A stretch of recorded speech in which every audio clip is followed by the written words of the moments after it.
माझ्या मैत्रिणींसोबत हरतालिका खूप उत्साहात साजरी झाली। ह्या मैत्रिणी अगदीच ऊर्जादायी आणि प्रेरणादायी आहेत।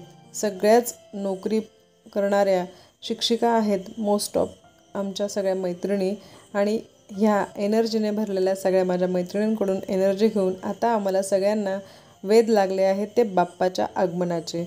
आम्ही सगळेजणी बाप्पाच्या आगमनाच्या तयारीसाठी आता सज्ज झालेलो आहोत।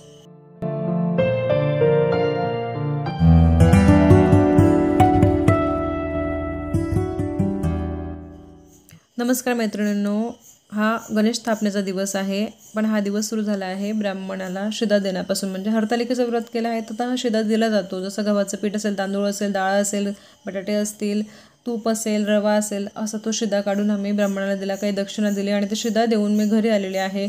गणेश स्थापनेची तयारी सुरू आहे। डेकोरेशनचं काम अजूनही माझं पूर्ण झालेलं नाही आहे, म्हणजे मी तो कपडा शिवला त्या स्टँडवर, आता तो कपडा पूर्ण शिवून त्याच्यावर डेकोरेशन करायचं आहे। घरी आली तर अनिकेत चहा ठेवत होता।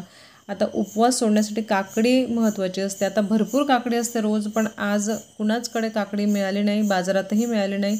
फक्त एका जणाकडे काकडी होती, तिने सगळ्यांना छोटे छोटे पीस दिले, ते काकडी खाऊन तो उपवास सोडला। पण अजूनही हरतालिकेचा उपवास सोडला, पण आजही उपवास आहे तो, म्हणजे गणेश स्थापनेचा। पण सगळ्यांसाठी मी साबुदाणेच बनवले, म्हणजे सगळ्यांनीच उपवास केला आहे असं समजा।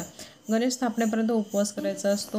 आता जवळजवळ 10 वाजले आहेत, बरीचशी कामं घरातली आटोपली आहेत। माझा नाश्ताही झाला, म्हणजे मी साबुदाणे खाल्ले आणि त्यानंतर मी आता कपडे मशीनला लावत आहे, कारण बाकी भरपूर कामं आहेत आज। म्हणजे गणेश स्थापना आहे, नैवेद्य तयार करायचा आहे, डेकोरेशन करायचं आहे, तर त्या पद्धतीची तयारी सुरू आहे। थोडा किराणा आलेला आहे घरात आणि मी मोदक बनवणार होती, पण खूप साऱ्या मिठाया घेऊन आल्या आहेत आमच्या, हो, जसं लाडू असतील, सोनपापडी असेल आणि अजून एक होतं रसगुल्ला पण आणला होता त्यांनी, त्याच्यामुळे मग मी मोदक बनवणे कॅन्सल केलं, कारण की लाडूचंही नैवेद्य दाखवलं तरी चालतं आणि जे नैवेद्य म्हणजे भोग लावायचं आहे ते सुद्धा मी आज बनवणार आहे। छोले बनवणार आहे।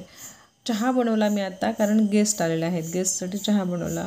आमचा झालेला आहे सगळ्यांचा 2 वेळा चहा, पण हा गेस्ट आले त्या ऐन वेळेस त्यांच्यासाठी बनवला। आता छोले करायला घेते आहे मी। माझी छोले करण्याची पद्धत थोडी वेगळी आहे असं म्हणा, म्हणजे सारखेच आहे पण थोडी फार फरकाने मी जरा वेगळ्या पद्धतीने छोले बनवते। त्यासाठी मी कांदे टमाटे चिरून घेते, म्हणजे त्यांना प्युरी नाही बनवत। बऱ्याच वेळा छोले बनवताना त्याची प्युरी बनवली जाते मिक्सरमध्ये, पण मी बारीक कांदे चिरून घेते, टमाटेही बारीक चिरून घेते, अद्रक लसूण अशा पद्धतीने ही मग ग्रेव्ही बनवते। ही ग्रेव्ही मी तुमच्यासोबत आज शेअर करणार आहे, तर नक्की हा जो व्हिडिओ आहे मैत्रिणींनो शेवटपर्यंत तुम्ही नक्की पहा आणि तुमच्यापर्यंत पोहोचण्याचा माझा हा प्रयत्न तुम्हाला कसा वाटत आहे निश्चित कमेंट करून सांगा। तर छोले माझे शिजलेले आहेत, आता मी छोल्यांच्या फोडणीची तयारी करत आहे।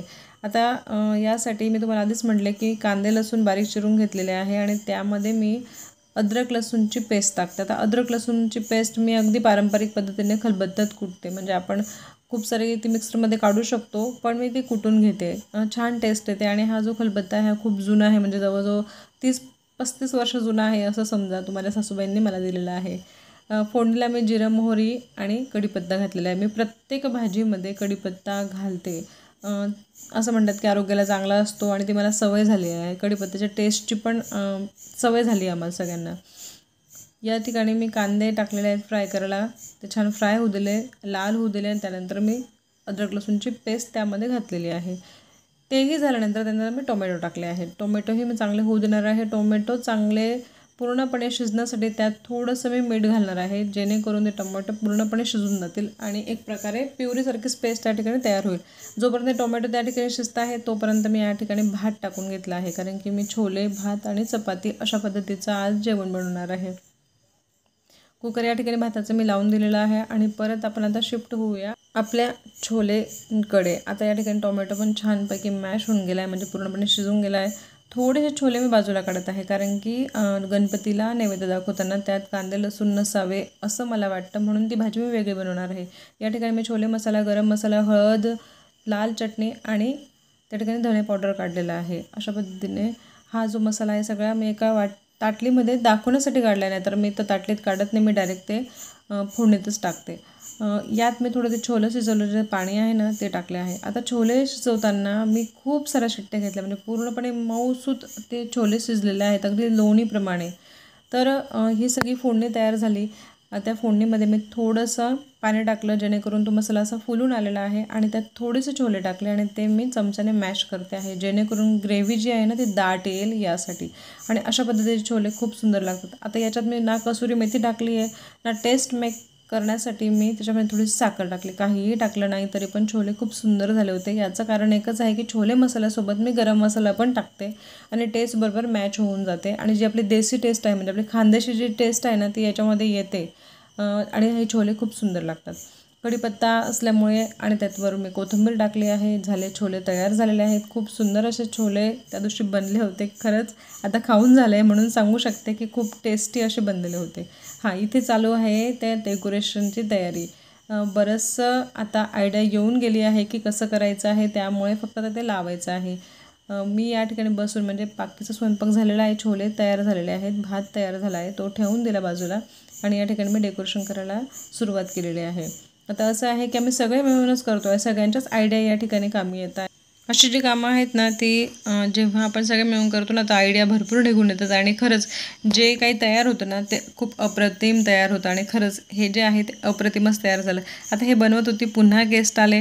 आता हे जे गेस्ट आलेले होते यांना चहा चालणार नव्हता किंवा कॉफीही चालणार नव्हतं. त्यासाठी म्हणून मी इलायचीचं दूध यांना बनवलं आणि ते मी आता देत आहे. म्हणजे काम भरपूर आहेत पण गेस्टही येत आहेत, त्यांनाही अटेंड मी करते आहे मध्ये मध्ये आणि डेकोरेशनही सुरू आहे, स्वयंपाकही सुरू आहे.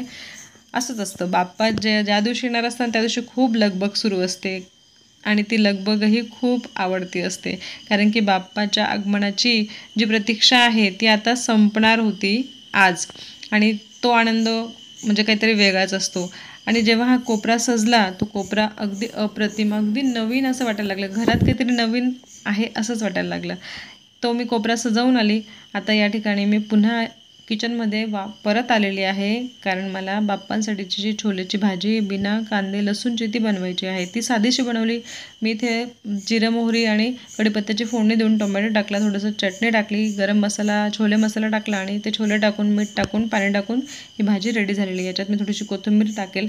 झाली बाप्पांची भाजीही तयार झालेली आहे आणि बाप्पांच्या नैवेद्यासाठी 2 पोळ्या मी या ठिकाणी फक्त लाटल्या. बाकीचं पीठ मी ठेवून दिलेलं आहे. ते मी ज्यावेळेस ते सगळे जेवायला बसतील तेव्हा गरम गरम मी ते पोळ्या किंवा तुम्ही चपात्या म्हणत असेल चपात्या मी त्या लाटणार आहे. कारण आता बाप्पांची स्थापनेची वेळ झालेली होती आणि मी पण तयारी करून आली, छानशी साडी नेसून आलेली आहे आणि आता या ठिकाणची जी पूजेची तयारी आहे ती पूजेची तयारी मी करते आहे. जसं कळस मांडणे, सुपारी मांडणे, पाण्याचे विडे ठेवणे, गणपती बाप्पाचे छोटेसे देवार येतात ते तिथे ठेवणे आणि आता गणपती बाप्पांचं आगमन झालं. खूप जल्लोषात आम्ही त्यांचं स्वागत केलं. गणपती बाप्पा मोरया म्हणत गणपती बाप्पा आले आणि ते विराजमान झाले. खूप खूप आनंद झाला सगळ्यांना. म्हणजे अगदी आनंदाचा क्षण असतो हा घरामध्ये, वर्षातून एकदा येणारा पण खूप आनंद घेऊन येणारा असा हा क्षण. गणपती बाप्पा जेव्हा घरात येतात तर असं वाटतं की घराचा जणू स्वर्गच झालेला आहे. पहा ना तो कोपरा किती सुंदर दिसतो आहे, अगदी नवीन असा. म्हणजे आताही जर घरामध्ये जेव्हा एंट्री होते तेव्हा खूप प्रसन्न वाटतं. येतं जाता जेव्हा बाप्पांकडे नजर जाते तेव्हा खूप खूप खूप प्रसन्न वाटतं आणि आनंदी वाटतं, सकारात्मक वाटतं. हे जे बाप्पाचे दिवस असतात सगळे सकारात्मक असतात. पूजेच्या तयारीसाठी आम्ही काय केलं की या ठिकाणी यूट्यूबवरच ती पूजा लावून घेतली. कारण की ब्राह्मण वेळेवर मिळतो नाही मिळतो म्हणून यूट्यूबवर ही पूजा आम्ही ऐकतो आहोत आणि त्या ठिकाणी जसं जसं सांगितलं गेलं आहे त्याप्रमाणे आम्ही पूजा या ठिकाणी करत आहोत. म्हणजे बाप्पांची स्थापना आम्ही करत आहोत. त्याआधी मी सगळ्यांना कुमकुम लावले आणि या ठिकाणी आम्ही स्थापनेची तयारी करून स्थापनेला सुरुवात केलेली आहे. आता जशा पद्धतीने यूट्यूबमध्ये सांगितलं जातं आहे त्या पद्धतीने आम्ही या ठिकाणी सगळं सोपस्कार पार पाडत आहोत बाप्पांच्या स्थापनेचे. आणि प्यायचं आहे ओम केशवाय नमः. दुसऱ्या वेळेस ही पाणी घेऊन प्यायचं आहे ओम नारायणाय नमः. तिसऱ्या वेळेस ही पाणी घेऊन प्यायचं आहे ओम माधवाय नमः.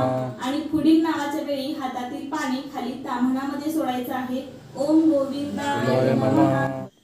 बाप्पांच्या नैवेद्याचं ताट मी या ठिकाणी तयार करून आणलेलं आहे. छोले, भात, चपाती, रसगुल्ले, लाडू आणि सोनपापडी.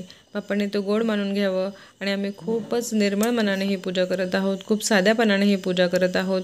बाप्पांनी ती स्वीकारावी अशीच आमची इच्छा आहे. सगळं स्थापनेचं सोपस्कार पार पाडल्यानंतर आम्ही या ठिकाणी आरती करत आहोत मनोभावे.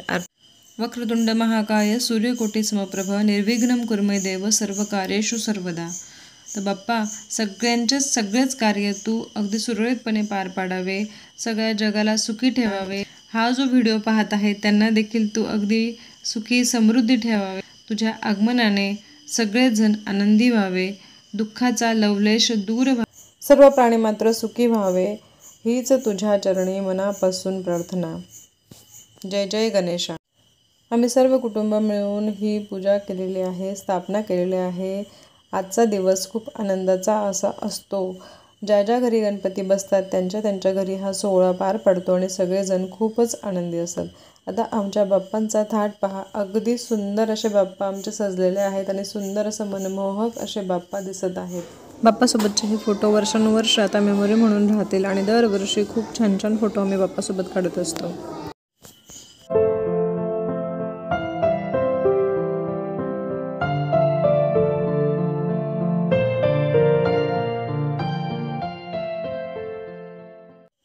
आमच्या बाप्पांचे हे रूप खूप सुंदर असे सजलेले आहे. खूप छान असे अप्रतिम सौंदर्य त्यांचं दिसत आहे. तर मैत्रिणींनो, आजचा हा ब्लॉग तुम्हाला कसा वाटला निश्चित मला कमेंट करून सांगा. बाप्पांचे कितीही फोटो काढावे तरी देखील ते कमी वाटत आहेत. आज इथून उठावेसच वाटत नाही आहे. भुकासुद्धा कोणाला लागलेलं नाही आहे. म्हणजे जेवणाची वेळ टळून गेलेली आहे. पण बाप्पांचं हे अप्रतिम सौंदर्य सगळेजण डोळे भरून पाहत आहोत आम्ही. अशा पद्धतीने बाप्पांचे आगमन झालेले आहे. आनंद झालेला आहे. आणि या ठिकाणी हा व्लॉग मी संपवत आहे. यानंतर आम्ही केले जेवण. घरातली कामं तर चालतच राहतात, तीही झाली. भेटूया पुढच्या व्लॉगमध्ये.